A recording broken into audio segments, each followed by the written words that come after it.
आदाब, इस्तकबाल है। मैं हूं आपके साथ अबू हुरैरा और आप देख रहे हैं इंतखाबी जंग। नाजरीन, यूपी में सियासी घमसान तेज होता जा रहा है। कहीं लिस्ट जारी हो रही है और टिकट पाकर उम्मीदवार गदगद हैं, तो कहीं नाराजगी देखने में मिल रही है। कुछ लोग तो परिचय नामजदगी रद्द होने के बाद सरापा एहतजाज है। इन सब के बीच समाजवादी पार्टी ने अपनी लिस्ट जारी कर दी है। लिस्ट में अखिलेश और इनके चचा का नाम भी शामिल है। तो उधर आजम खान जेल से ही किस्मत आजमाएंगे। स्वार हल्के का मुकाबला भी काफी दिलचस्प होने की तवक्को है। दो खान आमने सामने हैं। जिनाह का जिन भी बोतल से बाहर है और यूपी की सियासत में रह रहकर सरगर्म भी हो रहा है। जिनाह को लेकर इमरान मसूद ने बड़ा बयान दिया है। इमरान मसूद ने कहा कि जिनाह का मुजस्समा एसपी नहीं बीजेपी लगाएगी। बहरहाल जैसे जैसे इंतखाबात करीब आएंगे, खबरों का बाजार भी गर्म रहेगा।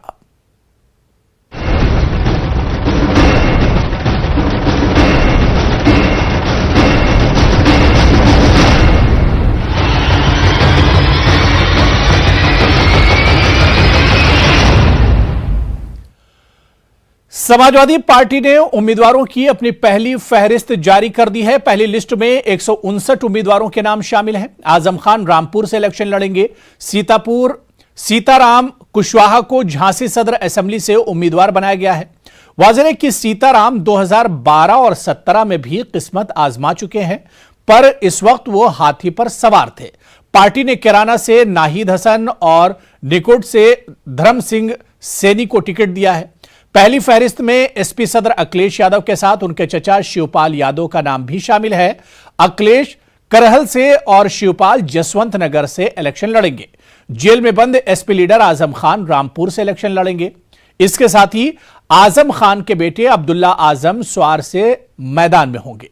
पहली फहरिस्त में मनोज पांडे को ऊंचाहार से टिकट दिया गया है। यह दावा किया जा रहा था कि बीजेपी में रहते हुए स्वामी प्रसाद मौर्य इस सीट से अपने बेटे के लिए टिकट मांग रहे थे।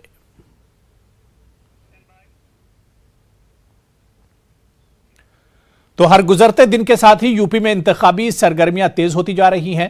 पर्चा नामजदगी भरने का सिलसिला भी जारी है। रामपुर की 4 सीटों के लिए बीजेपी के उम्मीदवारों ने पर्चा नामजदगी दाखिल किया। बिलासपुर असेंबली से बीजेपी के उम्मीदवार बलदेव सिंह, शहर असेंबली से आकाश सक्सेना, चमरुआ से मोहन लोधी और मिल्क असेंबली से राजबाला ने पर्चा नामजदगी दाखिल किया। पर्चा नामजदगी के दौरान मरकजी वजीर मुख्तार अब्बास नकवी भी मौजूद थे।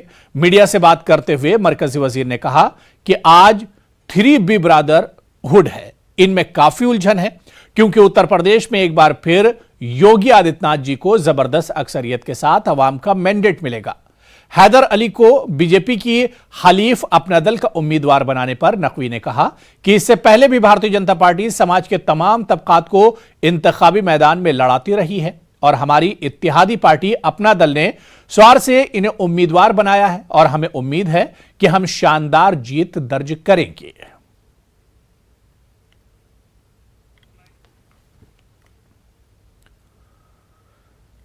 तो रामपुर की स्वार सीट पर मुकाबला दिलचस्प होने की उम्मीद है। बीजेपी की इत्तेहादी अपना दल ने हैदर अली खान उर्फ हमजा मियां को असेंबली सीट से उम्मीदवार बनाया है।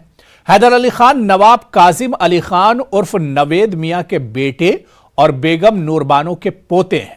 अपना दल के उम्मीदवार हैदर अली का मुकाबला एसपी लीडर आजम खान के बेटे अब्दुल्ला आजम खान से है। हमारे साथ इस समय मौजूद है हैदर अली खान उर्फ हमजा मियां। ये वही हमजा मियां है जिनको भाजपा और उसके सहयोगी दल अपना दल ने अपना स्वार विधानसभा सीट से प्रत्याशी बनाया है। आइए इनसे पूरी बात करते हैं और जानते हैं कि क्या पूरा मामला है, किस तरह से जो भाजपा जिसने अब तक किसी भी मुस्लिम कैंडिडेट को नहीं बनाया है, उसके सहयोगी दल ने जो है भाजपा एक मुस्लिम जो है वो कैंडिडेट उतारा है। जी हमजा मियां जी, पहले तो बहुत बहुत स्वागत है आपका। धन्यवाद। जिस तरह से अभी तक आप अपना दल के भाजपा की जो सहयोगी पार्टी है कैंडिडेट है स्वार विधानसभा, क्या कहना चाहेंगे? सबसे पहले तो मैं अपनी पार्टी की जो राष्ट्रीय अध्यक्ष है श्रीमती अनुप्रिया पटेल जी का धन्यवाद देना चाहता हूं।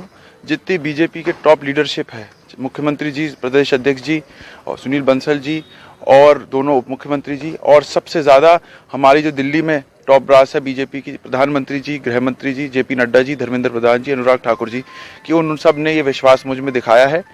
और मैं ये मानता हूँ कि ये एक ऐतिहासिक चुनाव भी रहेगा, और ख़ास तौर से मुस्लिमों के लिए, क्योंकि जिस तरीके से मुसलमानों में उत्साह है, हम अपने ज़िले में बात करें तो उन्हें ये अब इस चीज़ का उत्साह है कि ये सीट हमारी निकलेगी, ये सीट हमारी विधानसभा में जाएगी और उनकी रिप्रेजेंटेशन अच्छे तरीके से होगी। और ख़ास तौर से जो विपक्ष है, जो ये उल्टी सीधी बातें कम्युनलाइज करने की कोशिश करता है चुनाव कि ये नहीं कि एनडीए इनको नहीं पूछती, ये उन सब के अरमानों पे पानी बह चुका है। अच्छा, जिस तरह से देखा जाए भाजपा ने अब तक किसी भी मुस्लिम कैंडिडेट को नहीं उतारा है। आप पहले एक ऐसे मतलब कैंडिडेट है जो उसकी सहयोगी पार्टी अपना दल के मुस्लिम कैंडिडेट है, तो उस पर क्या कहना चाहेंगे? मैं ये जो विश्वास सबने मुझ में दिखाई, विश्वास बरकरार रखूंगा, और ऊपर वाले ने चाहा तो ये सीट भारी मतों से जिता के जो जिन लोगों ने मुझ पर ये विश्वास दिखाया उनको ये सीट समर्पित करूंगा। अच्छा, मुस्लिमों को देखा जाए भाजपा में बहुत ही कम विश्वास रहता है, तो ऐसे में ऐसा देखिए नहीं है। जब 3 तलाक का मैटर हुआ था, अगर आपको पता है, तो भारी संख्या में मुसलमान महिलाओं ने, औरतों ने, हमारी माओं ने, बहनों ने भारतीय जनता पार्टी और एनडीए को समर्थन किया था, वोट किया था। ये तो एक अफवाह होती है, एक बात उड़ानी होती है। जैसे हमारे यहाँ के जो समाजवादी के नेता थे, ये आजम खान, ये इन लोगों की बातें होती थी सांप्रदायिक बातें फैलाने की। जैसे हमारे मुख्यमंत्री जी ने कहा कि ये वो लोग थे जिन्होंने दंगे भी करवाए थे। तो इनका मकसद ये होता है कि कम्युनलाइज करें चुनाव अपने फायदे के लिए।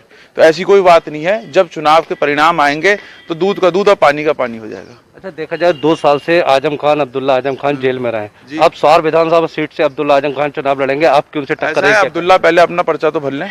2 तो उनके पास डेट ऑफ बर्थ है, कौन सी डेट ऑफ बर्थ वो डालेंगे। दूसरी बात, ये जो जेल गए हैं और ये जो आंसू बहाए जा रहे हैं, ये कोई पब्लिक के हित में तो नहीं गए हैं। इन्होंने चोरी की है, घोटाले किए हैं, उसमें ये जेल का है। और अब्दुल्ला आंसू ये भी बहा रहे हैं क्योंकि 10 मार्च के बाद उनको फिर जेल जाना है, क्योंकि सजा निश्चित रूप से होनी है। जो उन पर धाराएं हैं, कोर्ट अपना काम करेगी, और ये मैं नहीं मानता कोई चुनौती है। तो हैदर अली खान बमुकाबला अब्दुल्ला आजम, जहां सुनने में जितना दिलचस्प लग रहा है, मुकाबला इससे कहीं ज्यादा दिलचस्प होने की उम्मीद है। इस मुकाबले को लेकर रामपुर के सियासी गलियारों में हलचल तेज हो गई है। आवाम में तो चेमेगोइयां भी जारी हैं। दोनों लीडरों के दरमियान लफ्जी जंग भी जारी है। इस बयानबाजी से अंदाजा लगाया जा सकता है कि अभी तो शुरुआत है, आगे आगे देखिए होता है क्या। से पहली बात, आप स्वार टांडा से अब्दुल्ला आजम के खिलाफ लड़ेंगे, किस तरह की चुनौती आपके लिए रहेगी? देखिए, अब्दुल्ला आजम कोई हुआ है एक, क्या है अब्दुल्ला आजम? उन्होंने 17 में जो चुनाव जीता था तो सरकार और प्रशासन के दबाव में जीता था। उनके यहाँ एक सीओ था जो एसपी से ज़्यादा पावर रखता था। वो हर किसी को उठा रहा था, झूठे मुकदमों में फंसा रहा था, झूठी धाराएं लगा रहा था। तो अब तो ऐसी कोई बात ही नहीं है। आप उस रामपुर से आते हैं। रामपुर में एक बड़ा नाम निश्चित तौर पर आजम खान है, इस वक्त जेल में है। अब्दुल्ला आजम जेल से अभी छूटे हैं। तो क्या आपको लगता है कि कहीं फंस सकता है? एक सिंपैथी की, जो सहानुभूति की लहर जिसे कहते हैं, वो आजम खान के फेवर में जा रही है। आपको क्या उम्मीद है स्वार टांडा से, आप अपना दल से प्रत्याशी? देखिए, पहली बात तो सहानुभूति किसी में नहीं है। मैं आपको बताऊं, आजम खान ने सपा सरकार में लोगों को घर से बेघर किया है, लोगों के घर तोड़े हैं, लोगों का रोजगार छीना है। और आज की डेट में अगर उनके बेटे रो रहे हैं तो वो सिर्फ यूं रो रहे हैं क्योंकि उनके ये एक ड्रामा है। आजम खान भी नौटंकी ड्रामा करते थे, रोने धोने का। पब्लिक हर चीज समझ रही है। पब्लिक की कोई जनहित की लड़ाई में तो नहीं गए हैं। अपनी जेबें भरी हैं, करोड़ों की संपत्ति इकट्ठा करी है, अवैध तरीके से लोगों की जमीनों पे कब्जा किया है, गुंडाई करी है, बदमाशी करी है, उसमें जेल गए हैं। कोई आजादी की लड़ाई लड़के थोड़ी ना जेल गए। आजम साहब और आप चुनाव लड़ेंगे। आजम साहब, जैसा पार्टी का आदेश होगा। अभी तक इस पर कोई ऑफिशियल स्टेटमेंट क्यों नहीं हुआ? क्योंकि अभी तक जो नामांकन की आखिरी तारीख बहुत नजदीक है। कोई बात नहीं, जैसा भी होगा आपको पता चल स्वार टांडा से लड़ेंगे अगर पार्टी? जैसा होगा आपको पता चल जाएगा। अच्छा, जैसा होगा, जो पार्टी का आदेश होगा वो होगा। स्वार टांडा, जिससे आप दावेदारी जता रहे हैं, कैंपेनिंग भी वहां कर रहे हैं, वहां से हैदर अली खान को उम्मीदवार बना दिया एनडीए की तरफ से, इस पर क्या कहेंगे? कोई चुनौती है? कोई जवाब नहीं, कोई जवाब नहीं। 10 तारीख को बात करेंगे इस पर। अच्छा, 10 तारीख को बात करेंगे। और कोई किसी को भी कैंडिडेट बनाए, मुझे कोई फर्क नहीं पड़ता। ठीक है ना मैं ये देखता हूँ। मुझे पब्लिक के लिए काम करना है। पब्लिक अपना जवाब 10 तारीख को देगी। अब्दुल्ला, हम जब आपसे बात कर रहे हैं तो अभी आप खुद 15 तारीख को जेल से आए हैं, वो उस पर बात करना भी जरूरी है। आपके खिलाफ भी मुकदमे थे आपके बर्थ सर्टिफिकेट को लेकर। उस पर मैं जानना चाहूंगा कि अब आगे जब आप उम्मीदवारी नामांकन करेंगे, अगर टिकट होता, तो पूरे जो कागजात हैं वो दुरुस्त हैं, और क्या वो आप लगातार कहते रहे कि वो पूरा मुकदमा फर्जी था? मैं आपको एक बात बताऊं, कुछ भी अगर आपको करना हो या कोई भी आप क्राइम करें तो उसके लिए उसका एक मोटिव होना चाहिए। मैंने तमाम जितनी भी मीडिया ने इंटरव्यू लिए उसमें एक बात कही कि जो मेरे वालिद का सियासी कद है, क्या उसमें ये मुमकिन है कि मुझे अगर 17 में टिकट मिलता और 22 में टिकट ना मिलता, और ना मैं किसी ऐसे परिवार से हूं जिसने कभी ना तो विधायकी देखी हो ना सांसदी देखी हो, पढ़ा लिखा हूं और ये जानता हूं कि बहुतों की नजर मेरे ऊपर है, तो मैं सिर्फ विधायक होने के लिए या सांसद होने के लिए तो फोर्जरी करता नहीं। और जो जन्मतिथि मैंने बताई थी वो तब भी सही थी और आज भी सही है। इसीलिए माननीय सर्वोच्च न्यायालय ने चुनाव के आदेश पर रोक लगाई थी।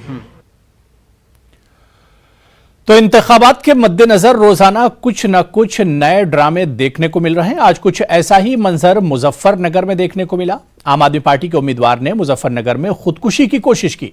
दरअसल आम आदमी पार्टी के उम्मीदवार जोगिंदर सिंह की कागजात नामजदगी मंसूख हो गए, जिसके बाद वो काफी जज्बाती हो गए और उन्होंने कलेक्ट्रेट के अंदर ही खुदकुशी की कोशिश की। उन्होंने जिला इंतजामिया पर कई संगीन इल्जामात भी लगाए।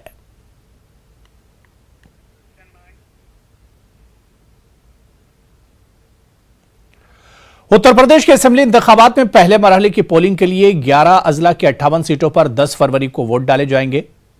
नॉमिनेशन का सिलसिला खत्म होने के बाद से सभी पार्टी के उम्मीदवारों ने कन्विंसिंग में अपनी पूरी ताकत लगा दी है, लेकिन सियासी रैलियों पर इलेक्शन कमीशन की पाबंदियों के सबब अब उम्मीदवार अपने असेंबली हलकों में घर घर जाकर कन्विंसिंग पर ज्यादा जोर दे रहे हैं। मेरठ की 7 असेंबली सीटों पर बड़ी सियासी जमातों के उम्मीदवार सुबह से लेकर रात तक कन्विंसिंग में मसरूफ हो गए हैं। –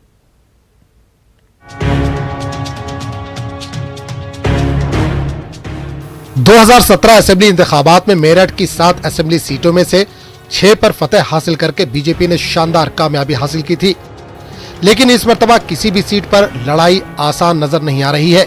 एक तरफ जहां समाजवादी पार्टी ने आरएलडी के साथ इत्तेहाद में उम्मीदवार उतारकर बीजेपी के लिए चैलेंज पेश करने की कोशिश की है, वहीं बीएसपी ने भी अपने रिवायती वोट बैंक के दम पर हर सीट पर मुकाबले को कड़ा और दिलचस्प बना दिया है। उधर रैलियों पर पाबंदी के सबब बड़े पार्टी लीडरान की कैंपेनिंग न कर पाने की वजह से अब उम्मीदवारों पर कन्विंसिंग का दबाव बढ़ गया है और उम्मीदवारों ने भी पूरी ताकत लगा दी है। मैं एक तरह से वैसे तो हम जो है डिजिटल के माध्यम से हम ये प्रोग्राम कर रहे हैं, वर्चुअल रैली रहेंगी। दूसरी बात ये है कि हम डोर टू डोर घूमने का ज़्यादा वो कर रहे हैं और तेज़ी से हमारे कार्यकर्ता क्या है कि हमारे कार्यकर्ता अपना आप जैसे प्रधान का चुनाव होता है इस तरीके से गाँवों में चुनाव लड़ रहे हैं और तमाम यानी ये हमारा जो पदाधिकारी है, समाजवादी का पदाधिकारी है वो और लोकदल के सारे जो गठबंधन के हमारे साथी हैं वो घर घर जा जा के लोगों से वोट मांग रहे हैं। हम डोर टू डोर जो है लोगों को जागरूक कर रहे हैं और वोट मांग रहे हैं घर जा जाके 5 लोग अपने साथ ले जाकर, और वहाँ प्रयास चल रहा है कि भाई मैं प्रत्याशी हूँ खैर विधानसभा के, बीएसपी प्रत्याशी हूँ और वोट के लिए आपसे अपील करता हूँ कि आप हाथी के सामने वाला जो है चुनाव चिन्ह मेरा हाथी है। इलेक्शन में एक एक वोट की अहमियत को समझते हुए उम्मीदवार कोई कसर बाकी नहीं रखना चाहते। खास तौर पर देही इलाकों में गांव-गांव जाकर पंचायत इलेक्शन की तर्ज पर उम्मीदवार अपने लिए वोट का मुतालबा कर रहे हैं। गांवों में पार्टीबाजियां हैं, कहीं 2 पार्टी हैं, कहीं 4 पार्टी हैं, बस एक पार्टी पे गए उसके आदमी इकट्ठे हो गए, दूसरी पे गए उसके हो गए, तीसरी पे गए उसके हो गए, ऐसा हो जाते हैं। या गांव में राउंड भी ले लेते हैं, घर घर राउंड, रास्तों में राउंड ले लेते हैं, जो मिला उसे ही राम राम नमस्ते सलाम करा और जय भीम करी और अपने चलते जा रहे हैं।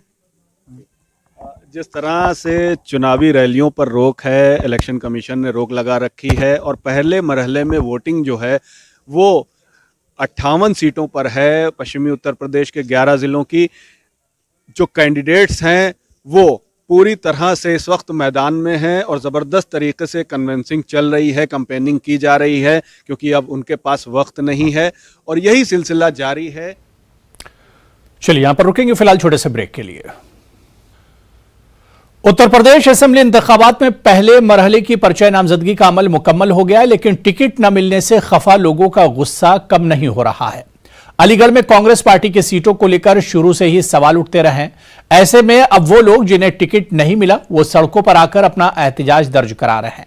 अलीगढ़ में सीनियर कांग्रेसी और हरियाणा कांग्रेस के इंचार्ज और कौल असेंबली हलके अलीगढ़ से ही कांग्रेस के उम्मीदवार विवेक बंसल के खिलाफ जबरदस्त एहतजाज दर्ज कराया गया। इगलास और खैर में टिकट न मिलने से नाराज कारकुनान ने इनकी अर्थी निकालते हुए पुतला नजर आतिश किया और कांग्रेस आला कमान से मुतालबा किया कि इनके खिलाफ कार्रवाई की जाए। विवेक बंसल का पुतला दहन किया गया है वाल्मीकि कॉलोनी जवाहर कॉलोनी से। हमारे विवेक बंसल का पुतला मतलब अर्थी निकाल के लाए थे और नितिन चौहान वाल्मीकि को इगलास की टिकट बेची है विवेक बंसल ने। इसके विरोध में आज ये अर्थी निकाल कर पुतला दहन किया गया है पार्टी चौराहे पर। क्या नाम है आपका? मेरा नाम आशीष नीरज है। और इन विवेक बंसल ने पैसे की साठगांठ करके इगलास की सीट बेची। ये अपने उच्च पदों का हरियाणा के प्रभारी हैं, CWC के मेंबर हैं और तमाम इन पे ऐसे पद हैं जो ये पार्टी का दुरुपयोग कर रहे हैं। अलीगढ़ में ये सत्यानाश कर रहे हैं कांग्रेस का। मैं पार्टी से आपके चैनल के माध्यम से ये दरख्वास्त करना चाहता हूं कि ये बर्खास्त करें इनको इन सारे पदों से। उत्तर प्रदेश असेंबली इंतखाबात में दल बदल का सिलसिला बदस्तूर जारी है। परचम पार्टी ऑफ इंडिया के रियासती सदर सैयद नाजिम अली ने अपने सैकड़ों साथियों के साथ कांग्रेस पार्टी की रुकनियत हासिल की और इस मौके पर हरियाणा कांग्रेस के इंचार्ज अलीगढ़ की कौल असेंबली हलके से उम्मीदवार विवेक बंसल ने नाजिम को पार्टी की रुकनियत दिलाई। सैयद नाजिम अली ने कहा कि आज मुल्क में जिस तरह की नफरतें फैलाई जा रही हैं, इसे मुकाबला करने के लिए बीजेपी के सामने सिर्फ एक ही पार्टी है और वो कांग्रेस है। वहीं कांग्रेसी लीडर सैयद वसीम अली ने कहा कि हमारा कुंबा मुसलसल बढ़ रहा है और हमें मजबूती मिल रही है। हालात जो है बहुत ज़्यादा सेंसिटिव होते जा रहे हैं उत्तर प्रदेश के। लगातार जो है उत्तर प्रदेश में भाजपा को जिताने के लिए कई ऐसे क्षेत्रीय दल हैं जो लगातार कोशिशें कर रहे हैं। तो उन सबको उनकी कोशिशों को रोकने के लिए मैंने कोशिश की है कि हम लोग जो है कांग्रेस के साथ जाके, कांग्रेस एकमात्र विकल्प है जो भाजपा को हरा सकती है उत्तर प्रदेश में। तो मैं इसलिए कांग्रेस के साथ गया हूँ। और यहाँ इस वक्त जिस तरीके से उत्तर प्रदेश में राजनीति हो रही है, आप देख रहे हैं धार्मिक राजनीति हो रही है। एक इधर गाली बक रहा है, एक उधर गाली सुना रहा है, तो मंचों पे अब गालीबाजी हो रही है। कांग्रेस का परिवार काफ़ी बढ़ रहा है और आज जैसा कि अभी देखा नाजिम साहब हैं जिन्होंने अभी ज्वाइनिंग करी है, जो परचम पार्टी के प्रदेश अध्यक्ष हैं और उन्होंने ज्वाइनिंग की है। इसी तरह रामवीर सिंह बच्चन जी ने अभी पिछले दिनों ज्वाइनिंग की थी। जहीर साहब हैं, पूर्व प्रधान जहीर साहब, इन लोगों ने ज्वाइनिंग करी है। तो हमारा परिवार बढ़ रहा है। मैं उम्मीद करता हूं कि आने वाले वक्त में और बढ़ेगा। असेंबली इंतखाबात में पर्चे नामजदगी के बाद अब दाखिल किए गए पर्चों की जांच का अमल जारी है, जिसमें अलीगढ़ की बरौली असेंबली हलके से 7 पर्चे नामजदगी को मनसूख कर दिया गया, जिसके बाद मुताल्लिका उम्मीदवार और इसके हामियों ने जबरदस्त एहतजाज दर्ज कराया। अलीगढ़ की डीएम के रिहाइशगाह पर जमा हुए और मुतादिद इल्जामात आयद किए। ऐसे में हंगामा उस वक्त बढ़ गया जब डीएम की गाड़ी के आगे एक औरत लेट गई और फिर पुलिस भी एक्शन में आई और कुछ लोगों को हिरासत में लेकर गाड़ी में बिठाया गया। लेकिन जबरदस्त नारेबाजी और मुखालिफत के बाद सभी लोगों को गाड़ी से बाहर निकाला गया। अलीगढ़ के एडीएम सिटी ने बताया कि तमाम पर्चों की जांच के बाद ही 13 नामजदगियों में से 7 नामजदगियों में खामियां निकली हैं, जिन्हें रिटर्निंग ऑफिसर की जानिब से मनसूख किया गया है। थे हमारी बरौली विधानसभा के, वहाँ के आरओ ने एफिडेविट में और फार्म में कुछ कमियों के पाते हुए और इन लोगों को नोटिस भी दिया गया था, मतलब रिमाइंडर कि आप अपना कमी है तो उसको पूरा करा लें जी। उसके बाद भी कुछ लोगों के फार्म में कमियां रहीं, गलतियां रहीं और अधूरे फार्म भरे जाने की वजह से कुछ फार्म रिजेक्ट हुए होंगे। वो रिटर्निंग ऑफिसर का अपना जुरिडिक्शन होता है, उसमें दूसरा कोई कुछ नहीं कर सकता। वो 11 बजे से 3 बजे आज स्क्रूटनी थी, तो उसमें कुछ लोगों के फार्म रिजेक्ट हुए। उसकी वजह से ये लोग अपना एप्लीकेशन लेकर के आए थे। एप्लीकेशन डीएम साहब को दे भी दिया, हम लोगों को भी दे दिया, बात भी हो गई। उसी को लेकर के ये थोड़ा सा जिना का जिन बोतल से बाहर है और यूपी की सियासत में रह रहकर सरगर्म भी हो रहा है। जिना को लेकर इमरान मसूद ने बड़ा बयान दिया। इमरान मसूद ने कहा कि जिना का मुजस्समा एसपी नहीं बीजेपी लगाएगी। दरअसल इमरान मसूद पर्चा नामजदगी दाखिल करने वाले उम्मीदवारों के साथ कलेक्ट्रेट पहुंचे थे, जहां मीडिया से बात करते हुए उन्होंने ये बात कही। इमरान मसूद ने कहा कि मुसलमान जिना को पसंद नहीं करता क्योंकि उसने मुल्क को 2 हिस्सों में तकसीम कर दिया था। इमरान ने मजीद कहा कि पाकिस्तान हमारी जमीन पर बसा हुआ है और हम लड़कर पाकिस्तान की जमीन को हासिल करना चाहते हैं। कांग्रेस छोड़कर अब समाजवादी पार्टी में जा चुके हैं और वह चुनाव नहीं लड़ रहे हैं, सातों विधानसभा जिताने का काम करेंगे। इमरान जी बताएंगे कि जो हम इंशाल्लाह सातों विधानसभा चुनाव जीतेंगे और उत्तर प्रदेश के अंदर प्रचंड बहुमत के साथ अखिलेश जी को मुख्यमंत्री बनाएंगे। भाजपा आरोप लगा रही है कि अगर समाजवादी सरकार आ जाएगी तो ये बुलडोजर चलाकर मंदिर गिराएंगे और जिन्ना की मूर्ति लगाएंगे, उस पर क्या? देखिए, समाजवादी की सरकार आएगी, समाजवादी हाईवे बनाएगी, समाजवादी की सरकार आएगी, समाजवादी कारखाने लगाएगी कि लोगों को रोजगार मिले। समाजवादी पार्टी की सरकार आएगी, समाजवादी पार्टी की सरकार ये जो आपने नफरत की खाई खोदी है, इस नफरत की खाई को पाटने का काम करेगी। समाजवादी पार्टी की सरकार आएगी तो किसान को दाम मिलेगा। समाजवादी पार्टी की सरकार आएगी तो बहनों को सुरक्षा मिलेगी। मूर्ति लगाएंगे आपकी आइडियोलॉजी के साथ उनका समर्थन था, हमारे साथ नहीं। मुस्लिम लीग के साथ आप लोगों ने सरकारें बनाई हैं। अपने आप इतिहास को कंगाल के देखिए, पता चलेगा कि श्यामा प्रसाद मुखर्जी थे बंगाल के अंदर, AK फजलुल हक की सरकार के अंदर फाइनेंस मिनिस्टर थे, मुस्लिम लीग की सरकार के अंदर। सरहदी सूबे के अंदर आपने कांग्रेस की सरकार गिरा करके मुस्लिम लीग के साथ सरकार बनाई। सिंध प्रांत के अंदर आपने सरकार बनाई। 2 राष्ट्र की थ्योरी सबसे पहले आपने देने का काम किया। देश का विभाजन कराने वाले लोगों के साथ चलने वाले लोग देश के विभाजन का सबसे बड़ा जिम्मेदार जिन्ना की तारीफ करेंगे और जिन्ना की मूर्ति लगाएंगे। हमारा जिन्ना आदर्श नहीं है, ना जिन्ना को हम अपना मान सकते हैं। अखिलेश यादव पाकिस्तान को अपना दुश्मन नहीं बता रहे हैं, वो कह रहे हैं कि हमारा वो दुश्मन नहीं है। उसके बारे में अरे पता नहीं, आपने सुन लिया, कहाँ से सुन लिया? बाढ़ में गया पाकिस्तान यार। आप कैसी बात कर रहे हैं? पाकिस्तान की चुनाव उत्तर प्रदेश का और आप पाकिस्तान में चले गए। अरे इन्हें भाजपा वाले की पिच पे खेलना बंद कर दो भाई, ये भाजपा की पिच है, इसके ऊपर खेलना बंद कर दो। इनको बस हिंदुस्तान पाकिस्तान हिंदुस्तान कुछ करो ना, फिर हम कब मना कर रहे हैं? अरे हम चलेंगे ना, चलो तुम भी चलो, हम भी चल रहे, घुसेंगे पाकिस्तान के अंदर, क्या दिक्कत है? हमारा है, हमारी जमीन के ऊपर कब्जा है वो सारा का सारा। इमरान मसूद का साफ तौर पर कहना है कि जो पाकिस्तान वाली बात है उसमें हम पाकिस्तान के साथ लड़कर उसकी ज़मीन को हासिल करना चाहते हैं और सहारनपुर की 7 विधानसभा सीटों को जिताकर समाजवादी पार्टी को बहुमत में लाने का काम करेंगे। कैमरा पर्सन विकास के साथ देवेश त्यागी, न्यूज़ 18 सहारनपुर। कानपुर की कंटोनमेंट असेंबली सीट पर बीजेपी ने 2017 के हारे हुए उम्मीदवार रघुनंदन भदौरिया को उम्मीदवार बनाया है, लेकिन कंटोनमेंट के बीजेपी कारकुन और आवाम दोनों ही बीजेपी के उम्मीदवार से खुश नहीं है। अभी कुछ ज्ञात हुआ है, जानकारी हुई है, कार्यकर्ताओं का अंदर असंतोष है, व्यक्ति विशेष को लेकर के असंतोष है। पार्टी का संगठन बहुत ही मजबूत है और हम लोगों ने भी जानकारी हुई है कि कुछ बूथ अध्यक्षों ने, कुछ कार्यकर्ताओं ने इस्तीफे देना शुरू किया है और हम लोग भी प्रयास करेंगे, बात करेंगे, जानकारी करेंगे कि कहाँ कौन कौन लोग दे रहे हैं। बाकी पार्टी पर जो भी प्रत्याशी घोषित हुआ है उसके प्रति लोगों में असंतोष है, ऐसा जानकारी हम लोग को हो रहा है। तो क्या कहाँ तक बात पहुँचाएंगे, क्या करेंगे आप लोग? हम लोग माननीय प्रदेश अध्यक्ष जी, जो भी हमारे पार्टी के जो वरिष्ठ नेता हैं, हमारे प्रभारी जी, उन सबको हम लोग अवगत कराएंगे कि कार्यकर्ताओं में पार्टी प्रत्याशी के प्रति असंतोष है। कानपुर की सभी 10 सीटों पर भारतीय जनता पार्टी ने उम्मीदवारों का ऐलान कर दिया है। कानपुर की छावनी विधानसभा से रघुनंदन भदौरिया को एक बार फिर से मौका दिया गया है, लेकिन जिस तरह से पिछले बार वो चुनाव हारे थे, एक बार वो विधायक रहे थे, लेकिन यहाँ पर छावनी की जनता की बात करें, आइए बात करते हैं। कुछ लोग हमारे साथ यहाँ पर हैं, कोशिश करते हैं कि रघुनंदन भदौरिया को फिर से एक बार जब टिकट दिया गया है तो क्या उम्मीदें हैं। जिस तरह से यहाँ पर खबरें मिल रही हैं कि यहाँ पर जो मौजूदा बूथ अध्यक्ष हैं, कई बूथ अध्यक्षों ने इस्तीफा दे दिया है, कार्यकर्ताओं में रोष है रघुनंदन भदौरिया को लेकर के। आइए बात करते हैं। सर, जिस तरह से यहाँ पर बीजेपी ने फिर से एक बार उम्मीदवार बनाया है रघुनंदन जी को, क्या लगता है आपको कि कभी विधायक रहे तो क्या काम किया था, क्यों उनकी हार हुई थी और अब क्या? पहले भी जब विधायक थे तब भी उन्होंने कुछ काम नहीं किए थे ज़्यादा, और जब विधायक नहीं रहे तब भी वो जनता के बीच में नहीं रहे, और अब जो है उनको टिकट फिर से दोबारा मिल गया है तो उतना जो है लगता नहीं है कि उनके साथ जो है पब्लिक जुड़ेगी। मतलब बीजेपी को लेकर के उम्मीद नहीं है कुछ? बिल्कुल, मतलब इस बार उम्मीद ये लगती है कि बीजेपी की ये वाली सीट जो है हार सकती है। सर, आपको क्या लगता है, आप यहीं पर रहते हैं, जिस तरह से क्या लगता है आपको रघुनंदन जी?